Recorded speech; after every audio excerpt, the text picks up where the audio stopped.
My name's Kellie Hamilton. I'm the Manager of Research and Development at the Donor Tissue Bank of Victoria.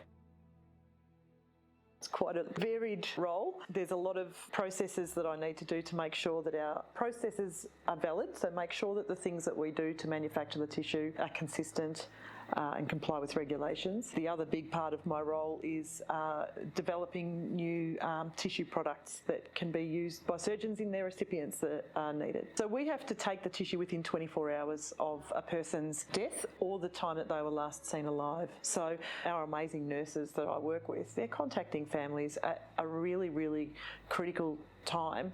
They've often just found out that their loved one has passed away, and only in the preceding couple of hours often, depending on what the person is donating, because we do heart valves, bone, tendons and skin, and if the person is donating all of those tissues, if they're eligible to donate everything, it could be 7 to 8 hours worth of surgical procedure to actually take that tissue.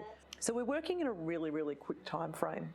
It's the fact that we're helping the community in such a big way. So we're helping the donor families in getting something positive out of the unexpected loss of a loved one. We are helping so many recipients that are out there that need transplant tissue to alleviate pain. In terms of skin for burns patients, they probably wouldn't survive without our skin grafts. And over the years we've developed different ways of processing the tissues so that we're helping more and more and more people, each time we develop a new product. Go somewhere locally, and I think one of the things, having worked here for so long, often people do say, how do you describe the Institute? And having been here for so long and seen it from its very, very small, very early days, I think I started here when I think the Institute was probably 6 or 7 years old when I started here.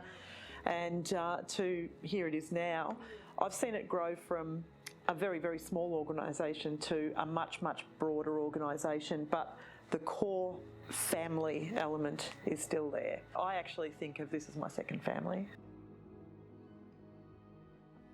I think one of the really cool things as well is, you've got people who, it doesn't really matter what role people have got, in the organisation. I think there's a lot of respect across the different roles.